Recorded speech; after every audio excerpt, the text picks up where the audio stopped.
episode 43, WWE, here we go. We're going to talk Royal Rumble results. Is WrestleMania ruined now? Roman Reigns and The Rock may be pushed back. CM Punk injured. Vince is in the news. Shocker. Let's go.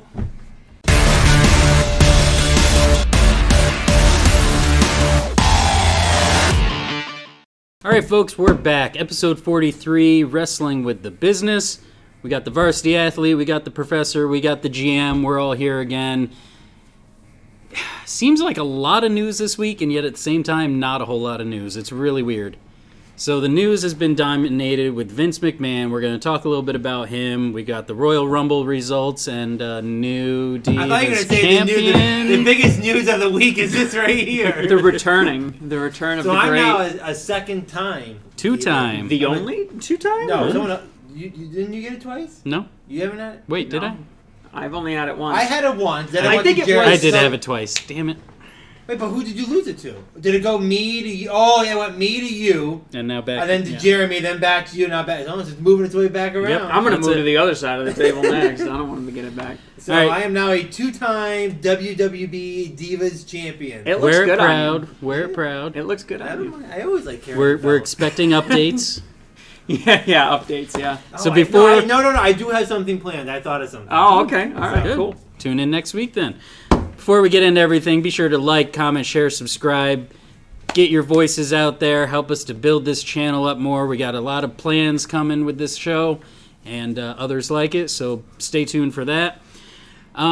This week we didn't have a Falls Count anywhere, but we have some specials dropping, going through in painful detail the entire Vince McMahon lawsuit, what's going on with that.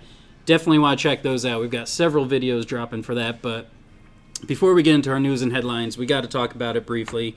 What are you guys thinking about this whole lawsuit thing? What's going on with Vince? It's definitely not good. I mean, this one has a whole report going on, so he knows everything. I mean, he's been like, Jeremy comes in and he gives me the whole breakdown. I mean, he's read it, he's gone through it, so there's no better person than on our site to kind of break it down. So, but my thoughts on it, obviously, I'm shocked and not shocked. I'm shocked at the timeline.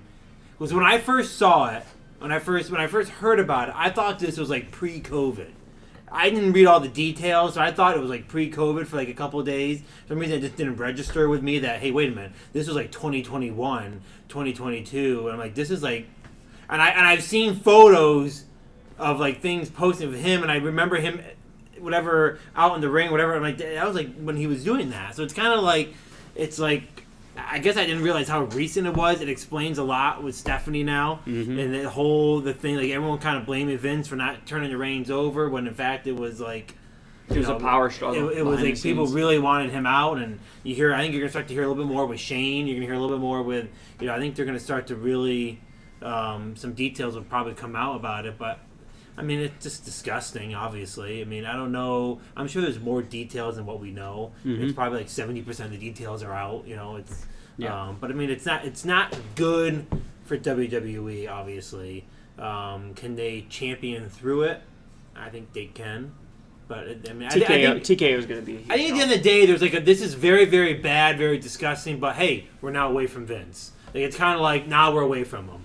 So I think there's a little bit of like internally, it's like, oh good, we're away from him now, and like he's gone. Like Vince is gone now. Like there's no way really for him to get back on charge again that we know of. But it sounds like he could officially be gone. Yeah, I think this is going to be a recurring curse for the WWE going forward. I think what's going to happen is you're going to get this influx of information like we're experiencing right now, like the last week has been. It's going to cast this very dark shadow over everything.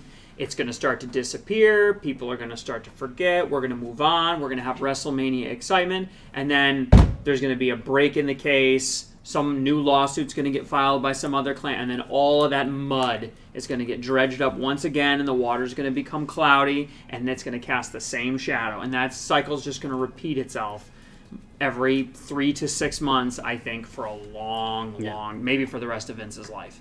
I can see this coming So up. when Vince, the whole thing with Vince happened originally, and he stepped down. They never really gave details on what it was or who it was, right? They just said there were it was just allegations. There weren't. So clearly, this was the thinking. So- The emphasis then was more on him using company funds, possibly, to pay these people off. It wasn't so much about what actually happened and who it was involving. Which the and lawsuit everything. does allege. The lawsuit alleges that he used WWE money to pay her the first installment.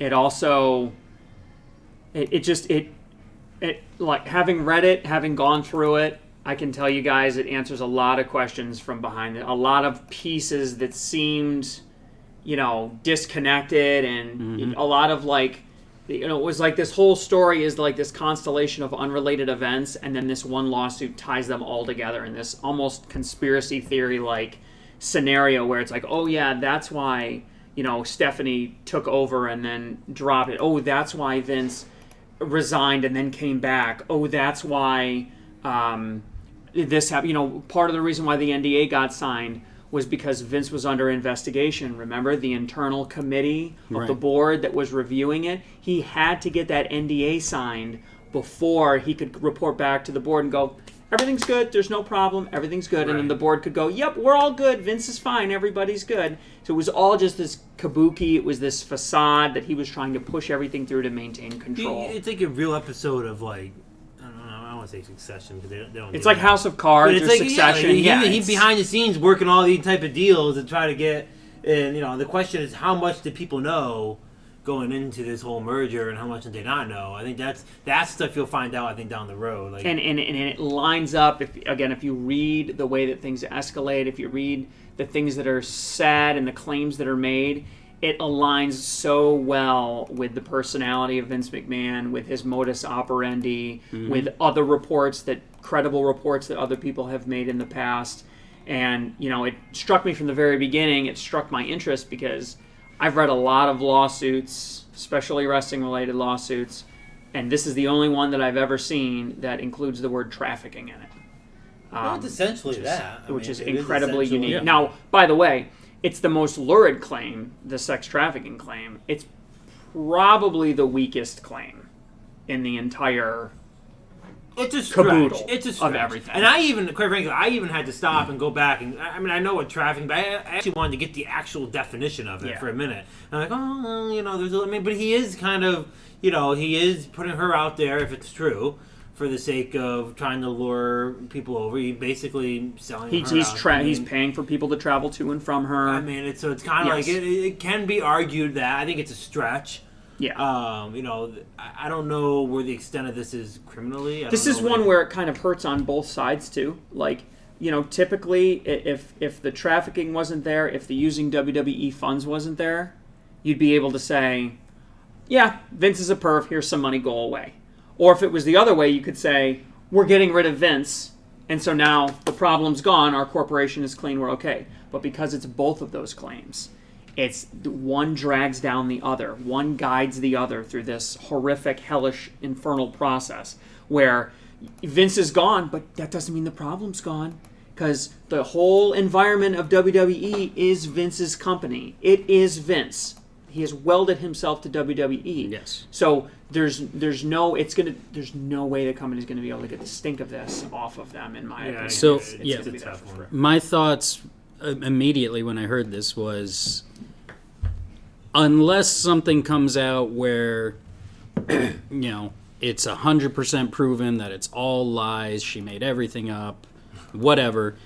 Unless that happens, there's no getting out of this. There's no, his legacy's completely trashed. Yeah. Oh, yeah. He'll never be in the Hall of Fame. Nope, Benoit. He's going to get Benoit. That's what I was just going to mention. Eric Bischoff this week, I have it listed in our headlines on his podcast, likened this whole situation to Chris Benoit and how he's viewed by the fans and by the business and everything else.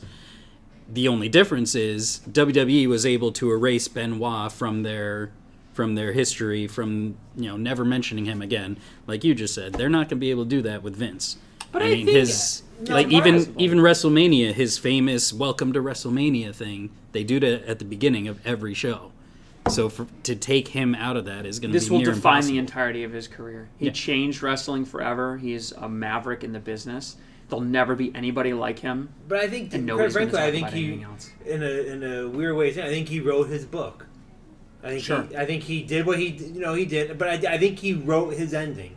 He knew this was probably coming. Mm-hmm. He stepped up, took control of WWE, merged it all, got known for that, did all what he got to do. I think he was on borrowed time. And I think executive chairman was just a title that he knew he wasn't going to hold on to for a long time. If he even already knew it, I think it's kind of he just waited till it was going to come out. And what does he have left to do?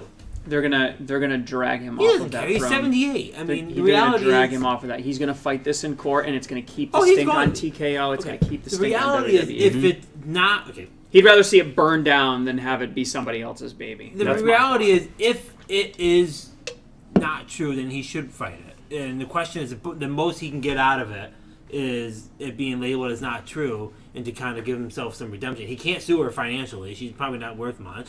I mean, she's not like, I'm going to sue you. He will. He'll counter sue. I mean, but he's not going to get anything. I mean, she probably doesn't have any money. I mean, No, just to scare her. He'll try and scare her. Well, no, he's going to say, I'm just going to bury you in bankruptcy, whatever. But, like, at the end of the day, what is he after? I mean, he's going to file a defamation suit, I'm sure. He's going to have damages attached to it. You're claiming this, ruined my position here, and cost me this. So it's going to be defamation with damages. And if it is true that none of this is true, I mean, he's just restoring his name at this point. I mean, there's really not. Yeah, that's the only thing he has I mean, left. that's all he can do. And he can't do it at this point. TKO is running from him. Women are lining up to make other claims.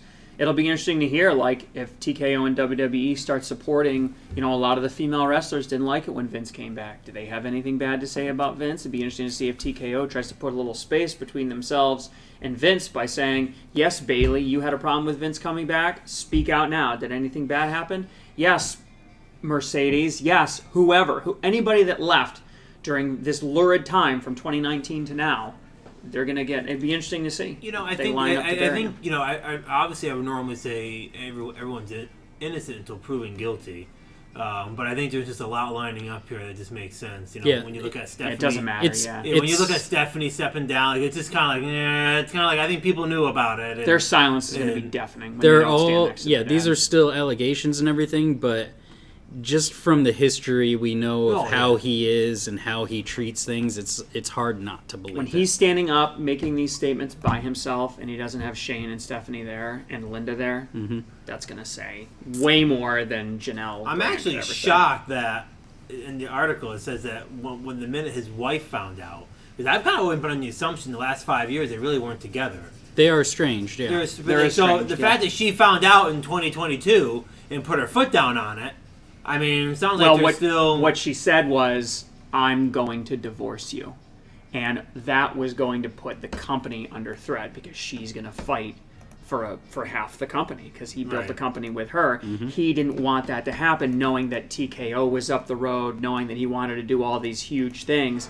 That's one of the tools he used to pressure Janelle Grant to sign the NDA was, my wife has found out about this. She's going to divorce me. It's going to rip the company in two. We can't do this. We can't see each other anymore. And you have to sign this NDA. That's basically how the relationship ended, according to the lawsuit between the two of them. So a couple headlines related to this topic. TKO has said that they will be releasing any close associates of Vince McMahon's in the company, anyone that was in his inner circle. It'll be interesting to hear because they're unnamed people in the lawsuit. It kind of makes you wonder if that's why Kevin Dunn left. He was always a Vince guy. The only one that's probably still there that's really well known would be Bruce Pritchard. Yeah, they're all behind the scenes people. Right. for the But most did part. Bruce do? I mean, I think it was Ronda Rousey this week who said Yeah, Bruce she made a Pritchard is comment. like Vince's avatar or something like I mean, that. I really it really starts to add up when you put did Ronda leave because of it. You know what I mean? Like here she is saying something. I mean that's not looking good. I mean, does she ever plan on going back to WWE? I mean, for her to come out and say that doesn't sound like Well, she'll she ever go likes back. Triple H. So. She does, but like, I think at the end of the day, does Bruce do a good job?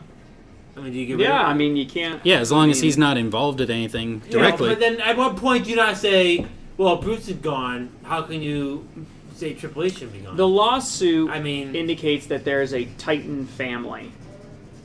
Bruce Pritchard might not be in the Titan family. I mean, the Titan family was like Vince, his wife, his hatchet man in the company, a couple of HR people. Yeah. Like, there are probably we don't even know of that are involved. Exactly. These are probably people that are valuable to Vince because they aren't public figures and they can do all the dirty work that Vince needs. I mean, it's like House of Cards. It's insane. But I think the way it looks to me, everyone knew about it was coming. I think Kevin Dunn being released was a reason for it. I think The Rock and on the board was a reason for it. I think there's a lot of... I think internally they knew this was coming. I'm sure this lawyer reached out to TKO, asked for a statement. I wouldn't even be surprised they asked for some kind of settlement. Yeah, you mean I tried to get ahead of it? Yeah, I'm sure. Before. Look, before you're about to sue somebody, you always go to them first. Right. And it's almost like a settlement. It's how you work. You go to them, you send a demand letter or whatever. Hey, we're filing this if you don't do this, or we're requesting this, otherwise we're filing. So TKO definitely knew about it,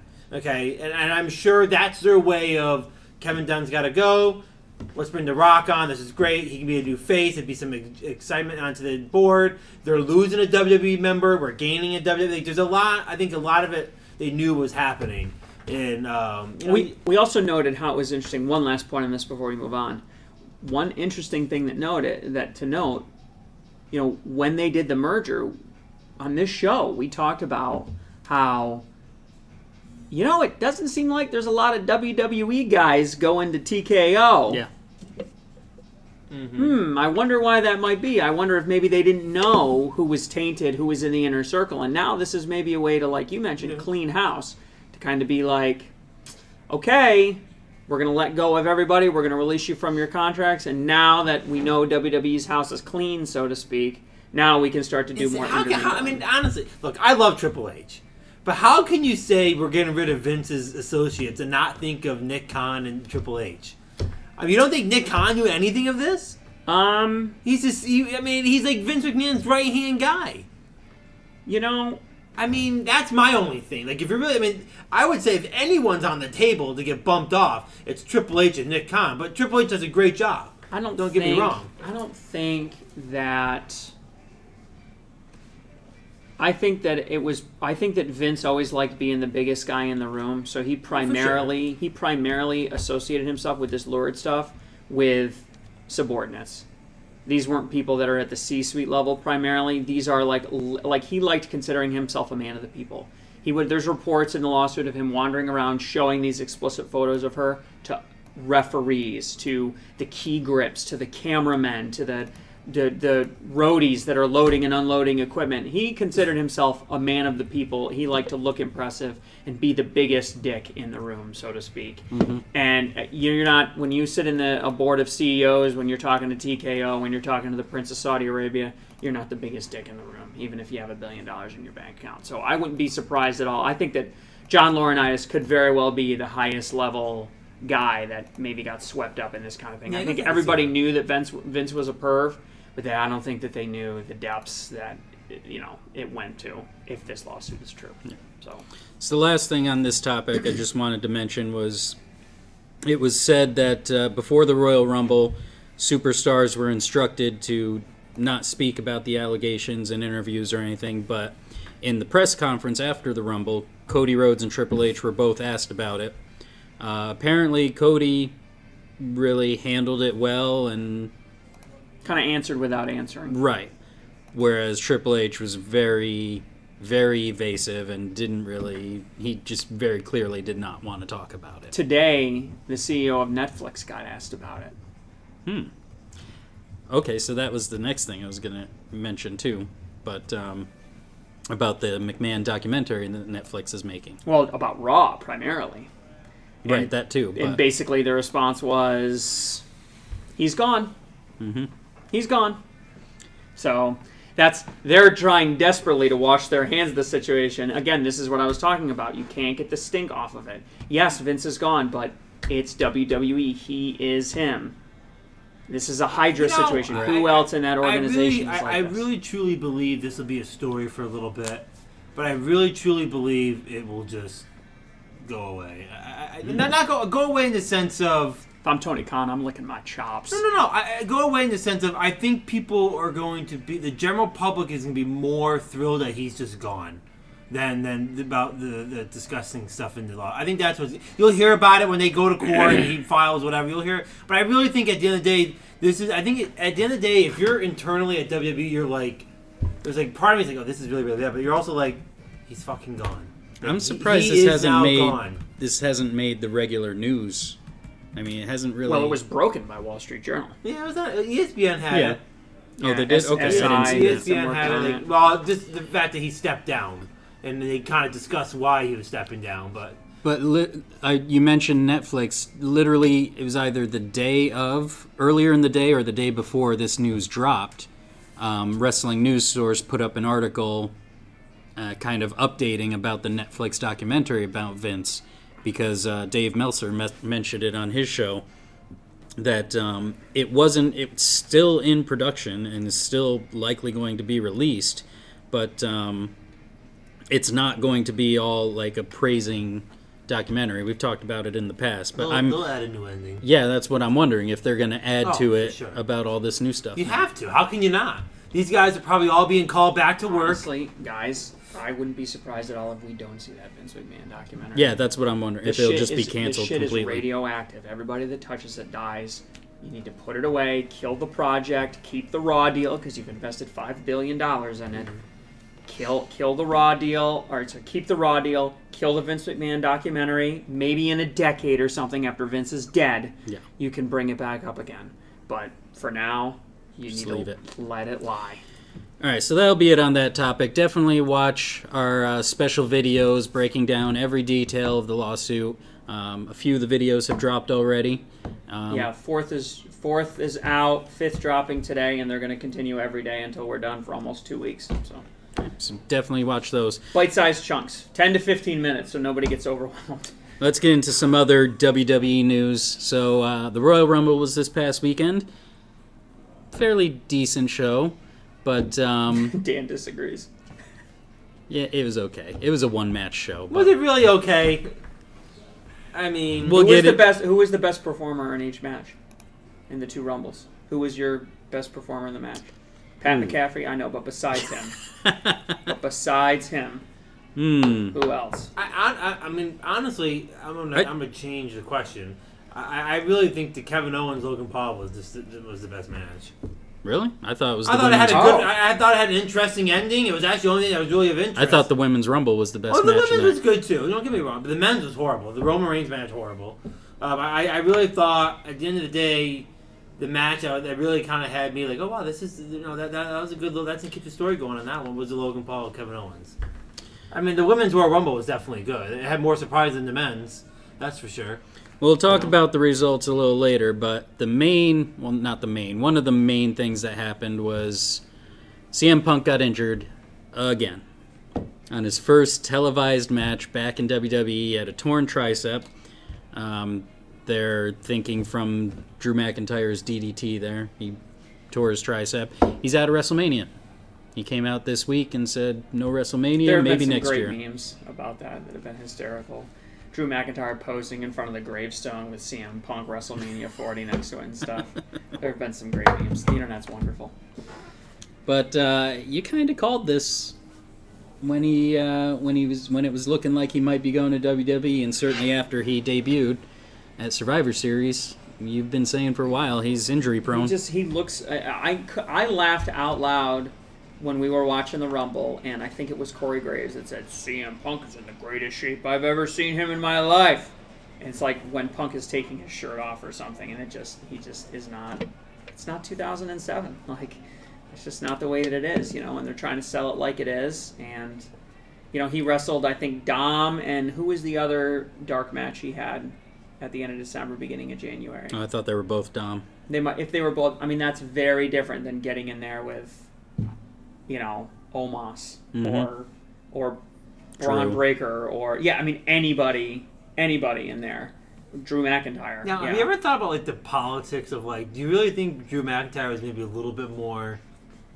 You think he tried to hurt him? Punk a little bit. I mean, if I'm gonna try and hurt a guy, I'm not gonna do it with a DDT in the middle of a Rumble. Yeah. I don't think he did it intentionally. He might have been a little stiff with it, but the fact that Punk couldn't take the stiff shot without getting injured tells you something about his conditioning, his age, how much he's been wrestling. I mean, he basically didn't wrestle from August until January. He wrestled once at the very end of December, wrestled 2 dark matches, and then comes out to the Rumble. I mean, tears his tricep. I mean, he didn't twist his ankle here. He's out. Yeah. He's going to miss Mania. Surgery and all, yeah. So Definitely disappointing. And So- you noticed it in the match. I did. He was talking to the ref off in the corner. You noticed it. He kind of held his arm funny, and yeah, you were like, I think something's up. Yep. Wrenching the plans. Yep. Yep. So no Seth Rollins match. We'll get into some speculation a little later. What's happening with that? But next one we kind of speculated on last week when the Netflix deal dropped, but it's now been confirmed the WWE Network is going to be shutting down completely internationally since everything is moving to Netflix. So we were right on that speculation. That's all confirmed now. Yeah, $5 billion makes a little more sense now, too, Yeah. now that you're getting global distribution. It's going to help both of them, I think. I do think when I read more about it and what it really opens WWE up with Netflix being global, They want that. they could. That's what they're looking for. So I mean, it could benefit both. I'm still a little hesitant on it. I don't know. It's just not going to be the same with it not being on traditional TV. But And there's just not it's as changing much money in it. times. So Yeah. it's the money is obviously where Netflix is. So. And then the last headline I got here for WWE, I think Dan, you mentioned last week about The Rock versus Roman Reigns. How if it's not happening at Mania, when would it happen next? You said definitely not Saudi. Well, okay. Rumors are that Rock is saying the match is definitely going to happen. The rumors are it's happening in the Saudi show in I think it's early summer. I'll be honest. I thought so. It looked like after Royal Rumble heading into Monday Tuesday, it definitely looked like that was the case. Like, okay, Cody's definitely going, and he's definitely going on to Roman Reigns. But if you watch a little bit of Raw, I'm starting to get the idea that they may potentially be looking at Seth and Cody. There's a possibility for that. So if that's and now that CM Punk's out, they may need The Rock at WrestleMania. I mean, it may now be you don't have CM Punk anymore to headline night 1. Okay, so now it's kind of a situation where, hey Cody, we really need you to take one for the team here, and maybe you face Seth Rollins at WrestleMania night 1 for the World Heavyweight. Makes sense for Seth to lose it to him. The Rock then goes and faces Roman. Roman keeps the belt. I want to break down that promo a little bit later because that's right now I don't know what it it is. I think right after the Royal Rumble, it was very clear. Like, hey, Rock is definitely not facing Roman at WrestleMania. But now with the whole CM Punk thing, and with all the rumors kind of going, the whole scene's changing, the whole card's up in the air right now. Everything's being looked at. I mean, it's still 50-50. I think The Rock could potentially be at WrestleMania. But it does sound like if they weren't doing that, they were going to be going and doing it at the Saudi show. I'm going to call an audible right now. I want to break that down. It was one of our deep dives, but I want to talk about that promo that you mentioned. So, on Monday Night Raw this week, Cody comes out after winning the Rumble, and it's very clear he wants to pick Roman. That's the story they're telling. That's supposedly the path they're going down. But then, like you said, Seth Rollins comes out, and he says, don't pick Roman. That's a mistake. Roman's belt is the Hogan belt. It's the politicking belt. My world championship is the workman's belt. This is Dusty's belt. So, and Cody ended the promo with, okay, I'll think about it. I feel like they're really painting themselves in a corner here. If he picks Seth, then he's saying Roman's belt is a prop. It means nothing. He's held it for 3 years for no reason. If he picks Roman's belt, then he's saying Seth's belt is a secondary title and worth nothing. Well, why present that if there's no good way to get out of it? You bring up a good point. Like, why, if Cody Rhodes is planning on going to Roman Reigns, why insult it by saying this is the Dusty belt? Right. So, like, why say that? Like, that's something you shouldn't say. Like, I read one of the rumors out there this morning was that they're just trying to drag it for a week or two to kind of lead to a Cody's decision night Raw, where like they're just trying to, but like you're saying some things. Reportedly, that are, the plans are still for Cody Roman. Right. And I think right now, I mean, to say things like, I mean, I love the realness of the situation, right? I love how Seth is shitting on the belt over there. Like that's I like that real, but like to say you shouldn't say like this is the Dusty belt. That's like, you're taking away the whole idea. If Cody does go for that, now you're like, that's really the Dusty belt. Either way, this belt means nothing. I mean, it's just kind of like I'm shocked that they're saying it that way. I mean, I get the insult on Roman. That's just Seth insulting him, which that may lead to a match between them down the road. But like, I don't know. I think everything literally is up in the air right now. I think this has been a very, very crazy week at WWE. From the Vince stuff to CM Punk being injured to everything. I think it's just a crazy time right now where I think everything's up in the air. I don't know. I can't stop thinking that Gunther should have that belt. Well, they have to be. I mean, what else can they do at this point? Unless they bring in Drew for some reason, but... I mean, Drew could carry the belt too, but they'd have to do some work. Well, originally, they were thinking it was going to be Gunther Lesnar. So since Lesnar's out, they may move it now, and CM Punk's out, obviously. I mean, so now maybe Rollins and Gunther. Can they limp Seth all the way to WrestleMania with his health issues? I mean, every time, we're going to see him wrestle less and less going forward, which is going to your point, painting him into a corner. This is supposed to be the workman's belt. Now, and if he can't wrestle every week because he's injured... Or if he does wrestle and he starts getting having more and more problems, more and more aggravation, his performances are going to drop, and it's going to become obvious pretty quick. Remember, week in, week out, this is the belt that's going to get defended. Didn't get defended at the Rumble. Mm-hmm. I don't know. When's the last time it's been defended on a Monday night? I think Gunther is going to... I think... He just surpassed 600 days. I think if The Rock is... Okay, let's say The Rock isn't going to WrestleMania, and they really are looking at putting Cody with Seth. I think Gunther would face Roman Reigns.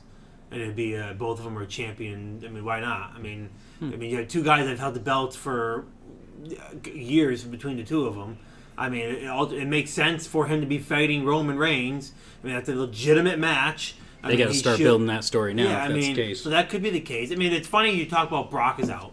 Who knows when he's coming back? I don't think he's going to be showing up at WrestleMania. Well... You don't know, but who knows? Well, so... Brock Lesnar wasn't there, even though he was supposed to be, because of the lawsuit allegations. Yep. Braun Breaker took his spot. So what I've been reading is... So look at what happened with Braun Breaker in the match. And there were some rumors that were saying that there was supposed to be a stare down between him and Cody. Who, Brock? Yeah.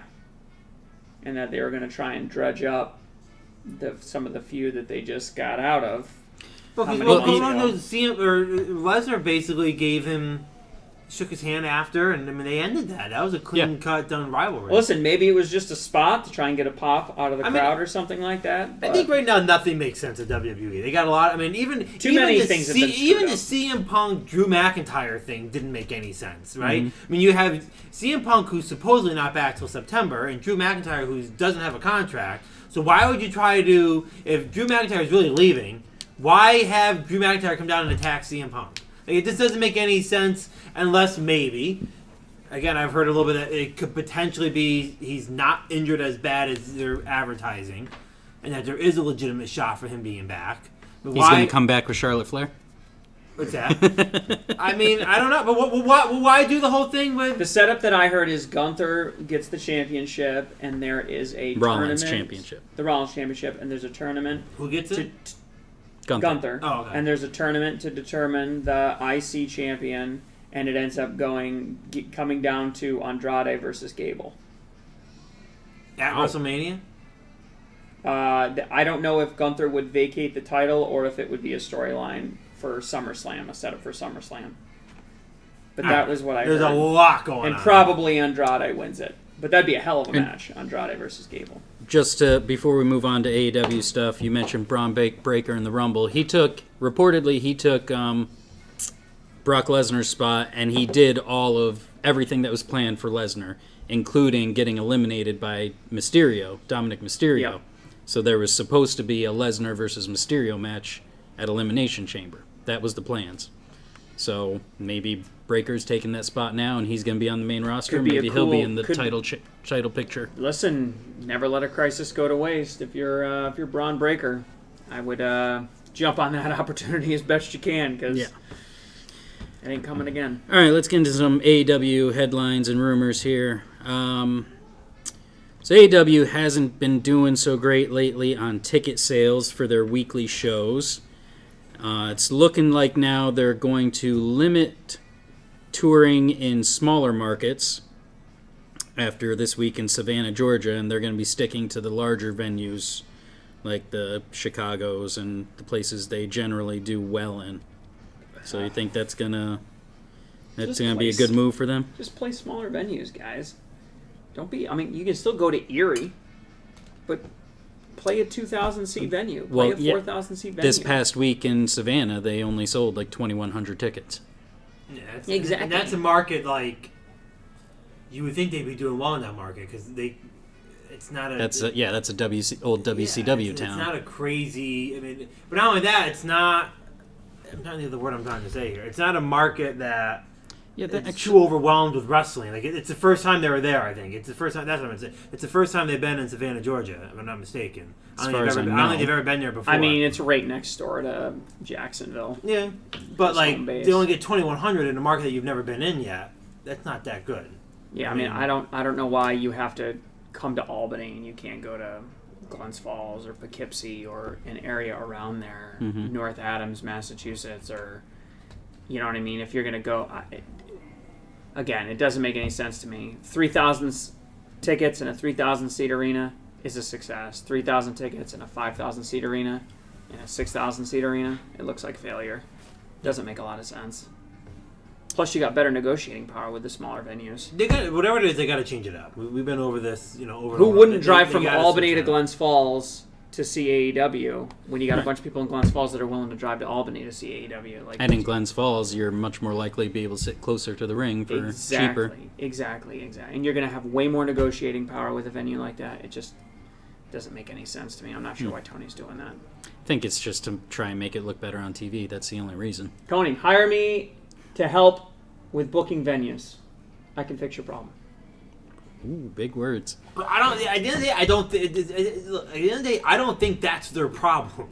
I really think it's a symptom of a larger problem. It's a symptom, exactly. Yeah. Like if you're providing great content and exciting storyline, those arenas are going to fill up. It's that people they're not intrigued with it. Like they'll just go watch it on TV. They're not going to pay money to go see something. I think you just have to. It's not. You have to market the wrestlers better. The personalities, especially, you have to market better, which is part of it. Yeah, 100%. That's a part of the problem. They don't do a great job marketing their personalities very much, probably because they only have them on part-time contracts. Yeah. So you don't get them. I'm sure there's a little bit geographically they can figure out and change up. But like you said, it's just a symptom of a bigger problem. It's not the problem. That going to smaller arenas where they look full isn't all of a sudden going to fix everything that's going on in AEW. You're right, but what it'll do is it'll stop, because what happens is they have a great show. And then all of a sudden the pictures start leaking of the stands that are half full. And everybody loves the content that they're seeing on the screen, and then all that momentum gets taken away from them when all of a sudden it's like, well, why isn't anybody showing up? Well, they sold 1,000 more tickets this week than they did last week, but the venue's twice the size, so it looks like every time they go to, what's that place in Jacksonville they play? Daly's Place. Daly's Place. Every time they go to Daly's Place, they sell some pittance, 1,500 1,300 tickets, but the crowd's into it, and they go crazy, and it looks amazing, the way that they have it set up. And then they drive to Savannah, Georgia, and they sell 40% more tickets, and it looks like a complete and total failure when you see it on the internet. So it helps with that perception, and you can build momentum off of that. And because, again, we talked about this, the market for AEW is way smaller than the market for WWE right now. It's a different product. You have to market it differently. But they're trying to do WrestleMania, WWE-type marketing in a professional wrestling AEW scenario. It's not the same thing. Mm-hmm. Let it grow. It takes time. It'll take a decade or more. All right. Once again, Dave Meltzer is in the news, and he's positing that Malachi Black and Buddy Matthews are out the door in AEW and heading back to WWE as soon as they are able. Yeah. It doesn't surprise me. I don't know why the heck they do that. I feel like this is one of Dave's things. This was on this past episode, or last week's episode of Collision, where they had the escape the cage, steel cage match. That was such a weird match. It was 3-on-3, an elimination match where if you escape the cage, all members of your team have to escape. So they were going one at a time, one from each team. It was really weird. Anyways, he says he's watching this match and he realizes that none of these guys do jobs. None of the House of Black guys do jobs. They never lose their matches, so he's thinking they're out the door. I don't understand the reasoning on that, but makes you wonder, will Aleister Black and Buddy Murphy return to WWE after not really getting a whole lot over there? Yeah, I mean, I wouldn't see why. I don't know when their contracts are. I thought Malachi Black had a lot of time left on his contract, specifically. I think he only did a 2-year deal when he originally signed. Well, then that's got to be up, right? Or maybe it was a 3-year deal then. How long has he been there? Has it been 2 years? It's got to be at least 2021, so it's been probably at least 3 years. He probably did a 3-year deal. It probably ends sometime end of 2024. I mean, yeah. Adam Cole and Malachi Black's contracts end in 2027. Okay, so that ain't happening anytime soon then. I mean, at House of Black, I mean, they were trios champs for a while, but they really didn't do much. The only one that's really benefited from that group is Julia Hart. And she has really benefited from it. Hugely, yeah. So, I don't know. I don't think going back to WWE will get them any higher on the card. Yeah, I think they are where they are. I mean, they're going to be mid wherever they go. Their goal is just to have as good a match as they can. Right, and they're both phenomenal wrestlers. Right now, that's AEW. So, all right. Mercedes Moné back in the news. She's expected to return from injury and debut in AEW in March. My God, 15 months off for a broken ankle. Yeah. What a ham. Be nice to see her show up at Revolution, though. It'll be nice to see her not get injured, because she's not going back to WWE to wrestle all these gigantic women that will kill her. Let's hope it's not another CM Punk situation. Yeah, right. Yeah. Well, she's not 46, so yeah, that helps. And then the last bit of AEW news is we finally hear something about MJF. He is going to be in the new comedy movie Floaters, which I think it was described as a Jewish summer camp movie, something like that. Yeah, I mean, he's... what is it with A24?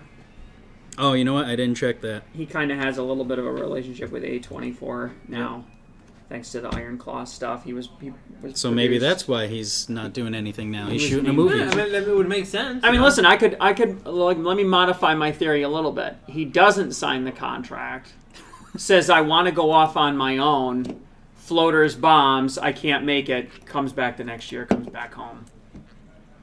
Well, gets the same pop from the crowd, maybe gets a little extra money out of Tony. You think a year off?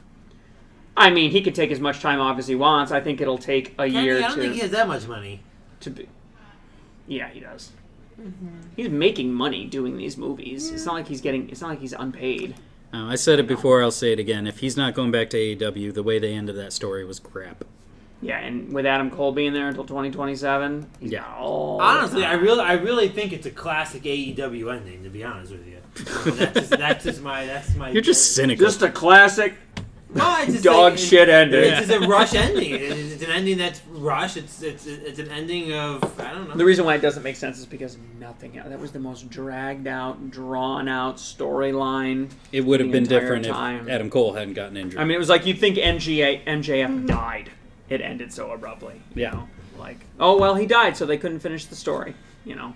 And the last headline here, Mustafa Ali has joined I almost said AEW, TNA. Yeah, cool. Cut a promo there. It looks like he's doing a gimmick that I think he started in WWE, but they didn't really run with. It looks like a politician type, America is great type thing. That's the type of talent TNA needs to pick up. Yes. And that's how I think that's really going to benefit them. We're going to see some really good matches. He could breathe some new life into their X division, which people haven't really been talking about very much lately. So. Is Speedball still there? I haven't seen him in a while. Yeah, he's around. Yeah, he was around. He was voted best X Division guy. Really? Yeah. Good for him. Yeah.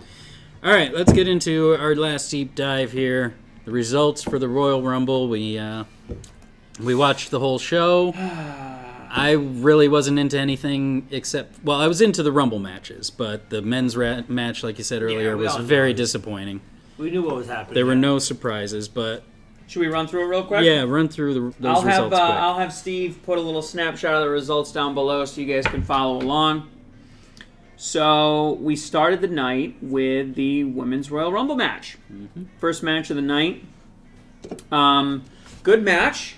Jordan Grace, probably my TNA favorite. Knockouts champion. Probably, and she performed well. Very well. She had some very good spots. Let me see. She came in at number 5, and she was in there for about 15, 20 minutes and eliminated number 7. She had some good spots. There was a really fun stare down with her and Bianca Belair. I'm sorry, Naomi. Jade Cargill. I'm confusing her. Jade Cargill made her premiere, Yep. and there was a really good stare down with her and Bianca. Which was really nice, setting up for a really cool WrestleMania battle there. I think perhaps Bayley comes out on top. Naomi returned. Liv Morgan returned. Yep. R-Truth did Naomi was the first entrant, right? Second entrant. So she was. R-Truth did a nice was little funny. comedy spot. Yeah, that's what he's good for now.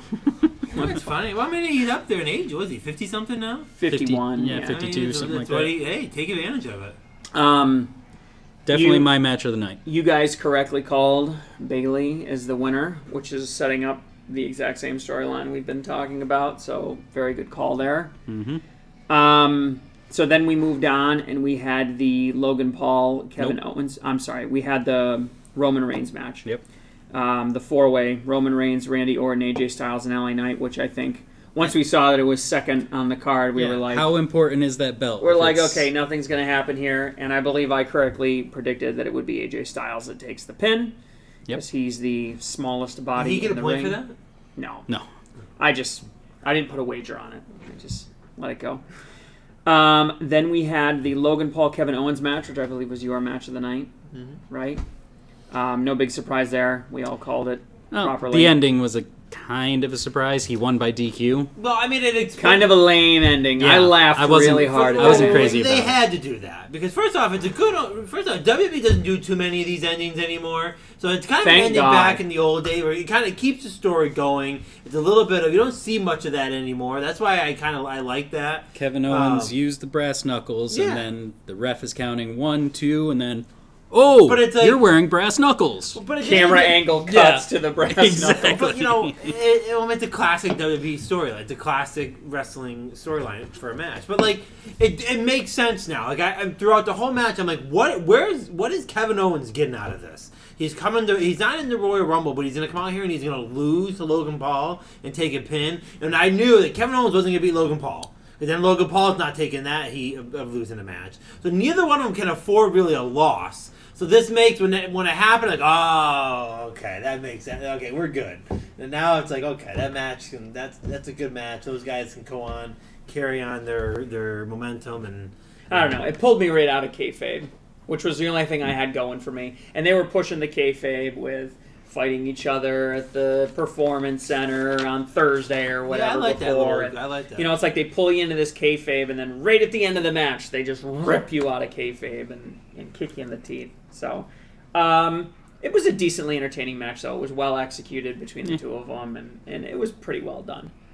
Then we had the main event, which was the men's Royal Rumble match. This one... should have went home. Big dud. This one was a big dud. No good surprises. Andrade returned, and the crowd was like, okay. They No one didn't did even anything. know who it was. He came out in a mask with a gimmick that he didn't do when he left WWE. He came back basically in the AEW gimmick. Half the people knew who he was. He got like this pittance of a pop. I'm sorry, Because but it's a different crowd. No, I'm sorry. I don't think it matters it's why he left WWE because he wasn't all that great, and it's why he left AEW. It's like he's not like I He was think getting good pops. He's in AEW. very, very overrated. I'm sorry. I think he's a very overrated wrestler. Oh, I don't think he's overrated. He was big in NXT. He was big in Mexico. He needs to go back to NXT and go and stay there for a while. He was a good NXT champ. Yeah. We mentioned earlier Braun Breaker came out replacing Brock Lesnar in the match. He did a good showing. Carlito. He was probably the only real surprise, quote unquote. I mean, we knew he was signed to a contract, but Pat McAfee was doing commentary. there's your real surprise. And got called into the match, and he eliminated He's such himself. a bad commentator. Like, Guys, this is what I warned a couple months ago. We'll see if you remember it. Where I said there's no more surprises.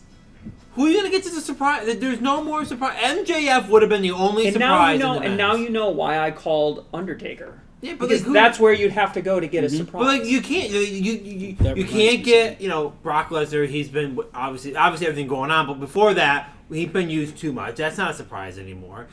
Goldberg gone, Stone Cold, Rock. Like those are there's no more. CM Punk was the last guy that hadn't been in WWE that would be the ultimate surprise anywhere he showed up. That was still healthy enough to actually be in a Royal Rumble. Right. And he's in, but now anyone that's, like you said, healthy, who? Edge is gone. Like, who are you going to get? Chris Jericho. Think of the people that are in the 90s, 2000s that are gone now. Like, Edge is obviously AEW, Chris Jericho, AEW. Rock.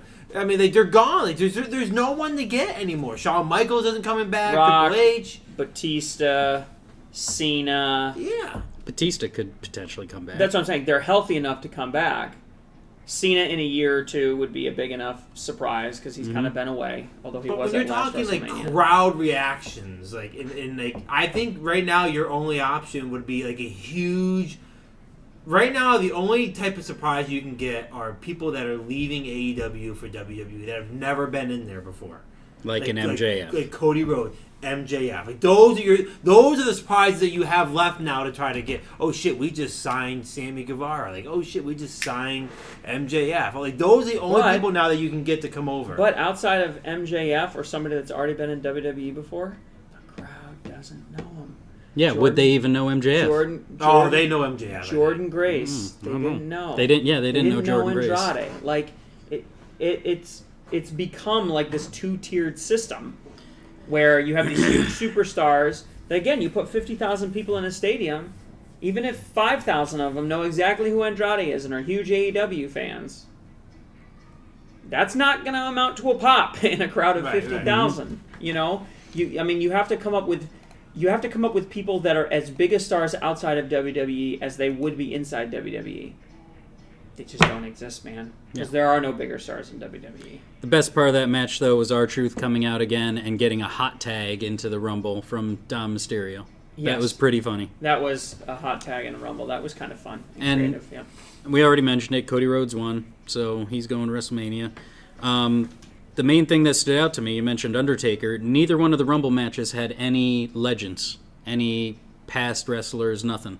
Yeah, that's a change. Yeah. A couple surprises. I think this is the first one in several years. I mean, and they've even had some real old people come back just to... Medusa. Exactly. They had Trish. Some people in their 70s coming back just to kind of tip their hat at the crowd and show a little respect. You kind of give back to the business or whatever.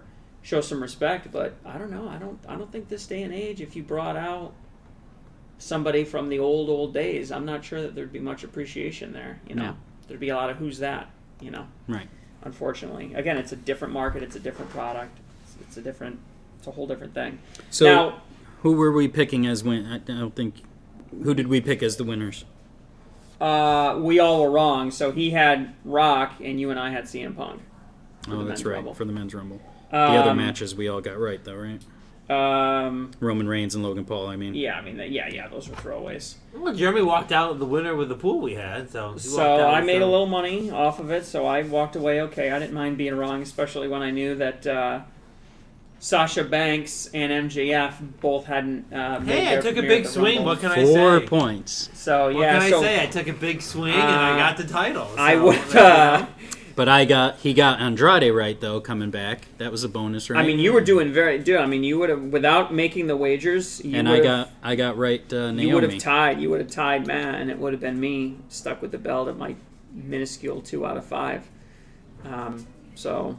But yeah, thanks to 2 bets that didn't pay off. What's the saying? Play hard or go home, or I think the saying is aim big, miss big is the one that I would use. Or go big or go home. I went for the fences. And for you, it's go big and go home. Go big, then go home. Took a shot for the fence. So, huge kudos to you for going for it. We have our returned first champion of 2024.